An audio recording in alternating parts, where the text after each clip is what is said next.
Hello and welcome back to the channel again. I hope you have all had a beautiful Christmas. This is going to be a little bit of a longer introduction, so if you want to skip past all the pleasantries, please look in the description below and I'll literally write down when this introduction ends so you can skip past it. But if you want to listen to it, and I would sincerely appreciate it if you did, honestly, as I got a few things to say, it would mean a lot to me. So first off, I want to say thank you to Mentrix once again. He has done some things for me that I will be revealing soon that are just beyond wonderful. I mean, honestly, sometimes you think that this world is a total piece of crap, but there seems to be angels out there, let me just put it that way. I can't wait to get into that, but I'll be getting into that soon as we have some stuff actually planned for it. On top of that, there is a guy called Demon is Love. He has done so much content over the years, and he doesn't get much recognition for it, which I think is really unfortunate. I mean, this guy has literally put all of his passion in since 2010, and he's never ever stopped. He's got 2,000 videos.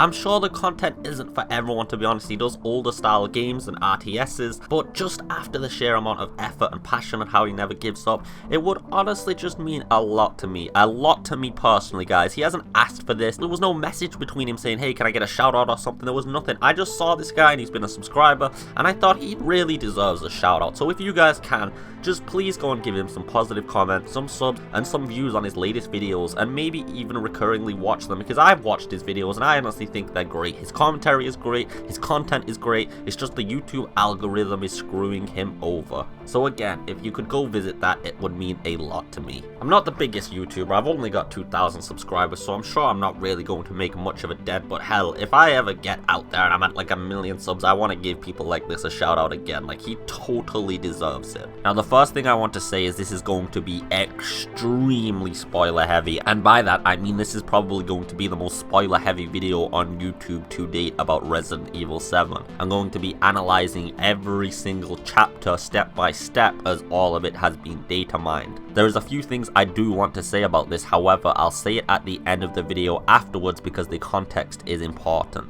But without any further delay, let's just get right into this. Okay, so the first thing to mention here goes back with what I said in my previous video. It seems like bits and pieces of the content is still actually missing from the full game, and I'll explain what I mean by that now. If you look, the start of chapter 1 has you entering the plantation through a back door. You're already in the plantation. There doesn't seem to be any setup, no prologue or anything like that. It's straight into chapter 1, straight into the event. Now, it's standard for a game to have you set up in the story first and foremost, and also have a little tutorial to show you how to get used to the mechanics, you know, what you're going to be expecting, and just a few various little basic things. At this point, you would assume that Capcom would have us either start off in somebody else's perspective, like maybe one of the survivors that are trying to get out of the Baker Mansion, and maybe have them get attacked and they have a weapon and stuff and they die, and then you flash forward to Ethan. Or maybe just have Ethan at a gun range or something and he's investigating his wife's disappearance, you know, just to get used to the base and core mechanics you're going to be employing throughout the game. The fact there is none of that, not even a lore build up, and you just enter the plantation through a back door, rings to me that some of the files are definitely missing. Is this maybe the build of the game they had when they first built the demo? But I think everybody should keep that in consideration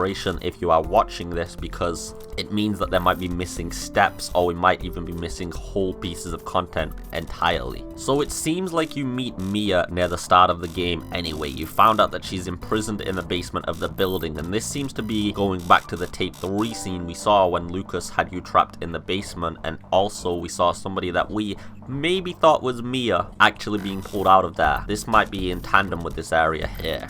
You're going to fight the Molded early on apparently and do some puzzles, and then you're going to get a phone call from Zoe who claims that she actually wants to help you.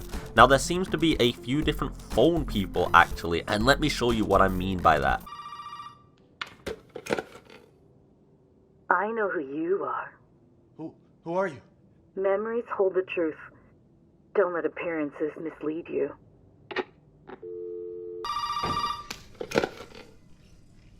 You did good, Ethan.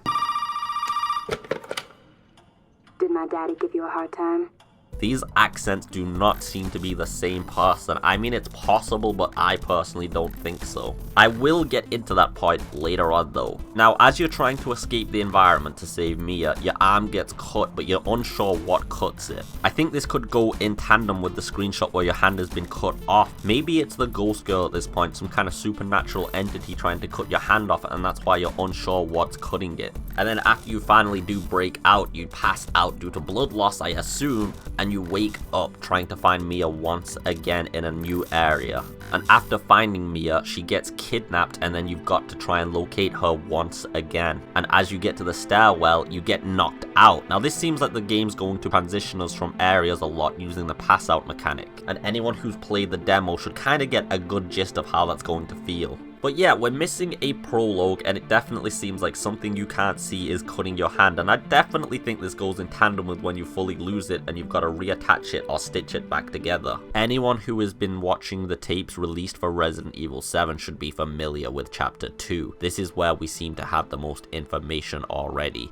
You wake up at the dinner scene, and after that you escape. You manage to get underneath the floorboards and you enter the washroom and unlock the door there, and that acts as a save room. After this, it seems like Jack is going to be stalking us around the environment, which seems to be omitted here, and this again points out that there seems to be missing content. Now, as you're trying to escape, you're going to meet the police officer, which we already see, and apparently he's going to give you a knife to help defend yourself. You're then going to activate the power, which allows you to open the garage, and I assume here this is where you get the police officer inside. Jack kills him and you take his gun, and then you have to fight Jack himself. There seems to be various ways to actually kill Jack in this, and the developers have been happy in advertising that. So the traditional scene where you destroy him by ramming the car into him and setting it on fire and blowing it up while he's sandwiched against the wall, that's not the only way to take him down during this sequence. Chapter 3 has us entering the main mansion building, so I assume this is the large building that has a gate with a code lock on the front of it. The goal here is to escape once again, but we have to get 3 dog head crests to escape this. We already saw a reference to this in one of the tapes. This chapter is going to be the most nostalgic for the Resident Evil 1 fans. You're going to be having to obtain crests and keys to unlock the environment. You'll be encountering Jack and the Molded as you try to get all of these. And there's also optional content such as unlockable weapons and rooms, which you don't actually have to go through mandatorily to progress out of the area. There's going to be lots of different types of rooms, freezers to workshops to a taxidermy, and even more after that. And to actually obtain the last crest, you'll have to fight Jack a second time while he's using a chainsaw, I might add. We saw a little bit of a hint at this fight when you're in a pit of some sort with a lot of bodies around, and once you've got all the crests, you can go back and unlock all the extra doors and environmental puzzles, or you can just escape and get to the next area.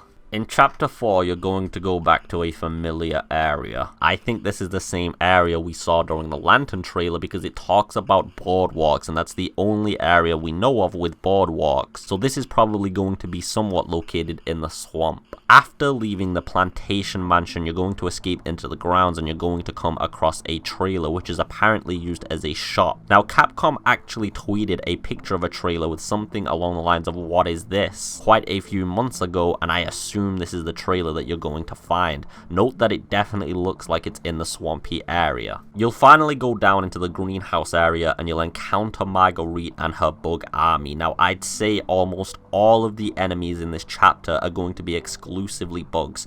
After you have an encounter with Marguerite, you're going to come towards some kind of action sequence where you've got to escape the bugs, and as you see here, they might just be piling out of the environment from all the holes in the roof, which sounds absolutely horrifying. And after we get out of that environment, we're going to be dropped down a well that is full of insects apparently, and that sounds absolutely horrible for VR. I'm guessing if anybody has an insect phobia and they're playing VR, this is where they're going to have to turn that off. After you escape the well, there is a third boss battle in the game, and this one is titled Longhand Marguerite, which seems to imply some form of mutation.